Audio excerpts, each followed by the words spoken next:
अक्सर अक्षर हमें सिखाते, शब्द शब्द का अर्थ बताते, कभी प्यार से कभी डांट से जीवन जीना हमें सिखाते।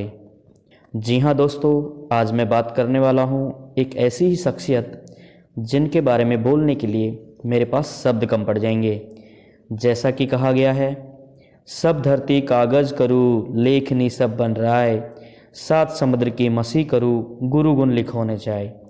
अगर मैं इस पूरी दुनिया के बराबर बड़ा कागज बनाऊं और दुनिया के सभी वृक्षों की कलम बना लूं और सातों समुद्र बराबर स्याही बना लूं, तो भी गुरु के गुणों को लिखना संभव नहीं है। हाय, मैं नरेश तादरवाल आदर के साथ नमस्कार करता हूं और हाजिर हूं एक नए व्यक्तित्व के साथ। यूं तो हमारे जीवन में अनेक लोगों का योगदान रहता है, लेकिन जब बात शिक्षक की आती है तो हमारे जहन में किसी न किसी का अक्स दृष्टिपटल पर उभर कर आता है।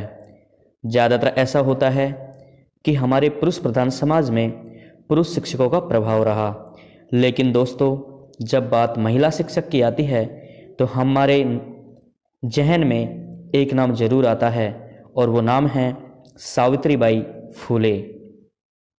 मैं चरण वंदन करना चाहूँगा माता सावित्रीबाई फूले को, जिनके बारे में चंद शब्द बोलने का सौभाग्य मुझे इस जन्म में मिल रहा है। क्या कहें उनके बारे में, जैसा कि उनके इरादे ऐसे कि विशाल हिमालय को भी ध्वस्त कर दें, हृदय इतना विशाल कि हिंद महासागर के पानी को भी समाहित कर लें। ऐसी दृढ़ कर्मठ भारतवर्ष की पहली महिला शिक्षक माता सावित्रीबाई फूले का जन्म 3 जनवरी 1831 को महाराष्ट्र की धरा पर स्थित सतारा जिले के नायगांव में हुआ। दोस्तों, सतारा जिला वही है जो कृष्णा नदी और वेन्ना नदी के संगम पर है। ये कभी 16वीं शताब्दी में मराठा छत्रपति शाहू की राजधानी हुआ करता था। सावित्रीबाई फूले के पिताजी खंडोजी नेवसे और माताजी का नाम लक्ष्मी था। इनके पिता किसान थे तो परिवार किसान से जुड़ा हुआ था। वे परिवार की सबसे बड़ी बेटी थी। भारत में आज़ादी के पहले समाज के अंदर छुआछूत, सती प्रथा, बाल विवाह जैसी कुरीतियाँ मौजूद थी। सावित्रीबाई फूले का जन्म बेहद मुश्किलों भरा रहा। दलित महिलाओं के उत्थान के लिए आवाज़ उठाने के कारण उन्हें समाज के एक बड़े वर्ग का विरोध का सामना करना पड़ा। बात उस समय की है जब सावित्रीबाई फूले अपने बचपन में एक इंग्लिश किताब को देख रही थी, या फिर यूँ कहें पढ़ने की कोशिश कर रही थी। तभी उनके पिताजी ने उन्हें देख लिया और उनके हाथ से दोस्तों किताब छीन करके फेंक दी और समझाया कि बेटा, जिस जाति में हमारा जन्म हुआ है उस जाति में पढ़ने लिखने का अधिकार नहीं है। इसीलिए कहा गया है, ध्यान से सुनना, नारी कभी हारती नहीं, उसे हराया जाता है। लोग क्या कहेंगे ये बोलकर डराया जाता है। उसी दिन से उन्होंने ठान लिया कि वो खुद भी पढ़ेंगी और आसपास की लड़कियों को भी पढ़ने में मदद करेंगी। उनकी शादी मात्र 9 साल की उम्र में ज्योतिबा फूले से करा दी गई। ज्योतिबा फूले उस समय के समाज सेवी के रूप में नायक रहे। दोस्तों, शादी के बाद वो अपने पति के साथ पुणे आ गई। जब ज्योतिबा फूले जी को पता चला कि सावित्रीबाई का मन पढ़ने में है तो उन्होंने उसे पढ़ाने का निश्चय किया, लेकिन पढ़ाना लगभग दोस्तों उस समय पर इम्पॉसिबल था, क्योंकि महिला शिक्षा को बिल्कुल भी महत्व नहीं दिया जाता था और तो और एक अपराध माना जाता था। इस जगत के डर से घर पर पढ़ाना संभव नहीं था, लेकिन हार नहीं मानी। ज्योतिबा फूले ने उनको खेत पर पढ़ाने का निश्चय किया। ज्योतिबा फूले जब खेत पर काम करने जाते थे और सावित्रीबाई फूले उनके लिए खाना लेकर जाती थी, तब वो उन्हें वहीं पर पढ़ाया करते थे। आखिर पता तो सबको लगना ही था। ये बात घर पर पता चल गई और घर वालों ने नव दंपत्ति को घर से निकाल दिया।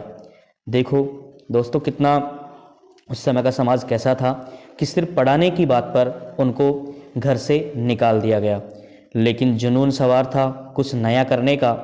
घर से निकलना स्वीकार था पर हार स्वीकार नहीं थी।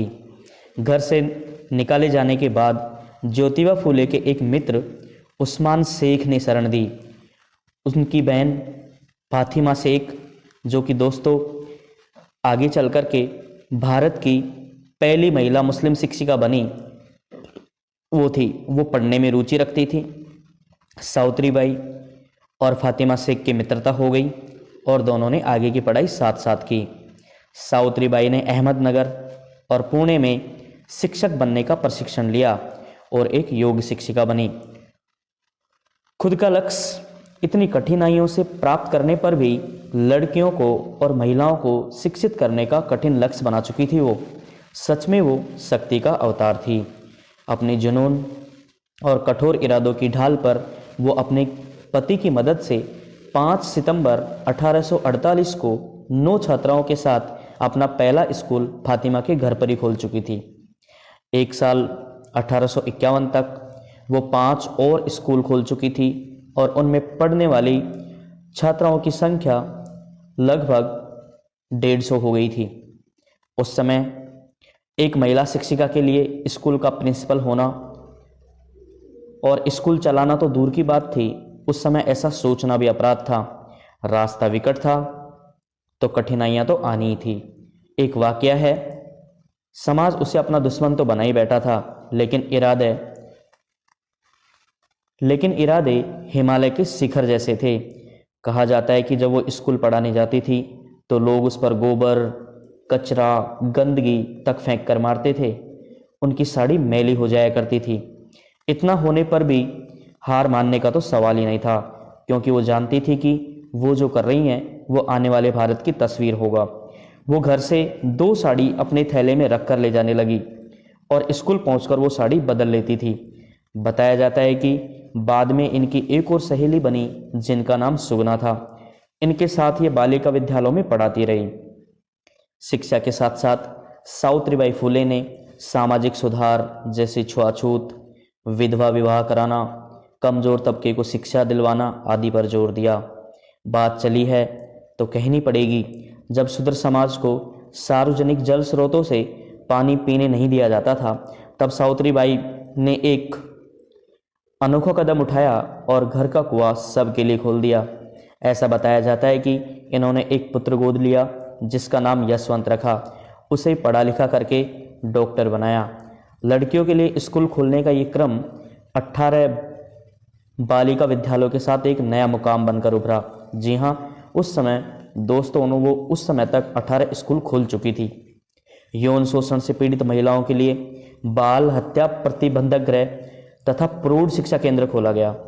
जिस समय भारत में जाति प्रथा चरम पर थी, तब सावित्रीबाई फूले ने अंतरजातीय विवाह को बढ़ावा दिया और उनके लिए कई कदम उठाए।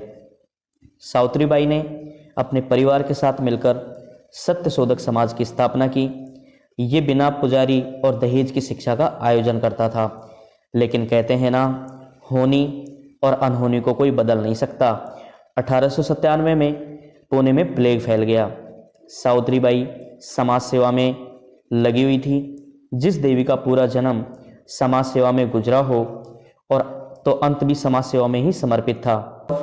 प्लेग पीड़ितों की सेवा करते हुए वो एक दिन खुद भी संक्रमित हो गई और 66 साल तक वो हमारे बीच रही। उन्होंने 10 मार्च 1897 को दुनिया को अलविदा कह दिया। गूगल ने उनकी 190वीं जयंती पर गूगल डूडल बना करके 3 जनवरी 2017 को उनका अभिवादन किया। रूढ़िवादी परंपराओं को तोड़कर उन्होंने स्त्रियों के लिए शिक्षा का अलख जगाया, स्त्री अधिकारों के लिए लड़ना सिखाया। ऐसी माँ सावित्रीबाई फूले के चरणों में सत सत नमन और वंदन है। अब इजाज़त चाहूँगा दोस्तों, आपने अपना अमूल्य समय दिया, उसके लिए बहुत बहुत धन्यवाद। मिलेंगे किसी ऐसी ही प्रेरणादायक कहानी के साथ में, तब तक आपको नमस्कार।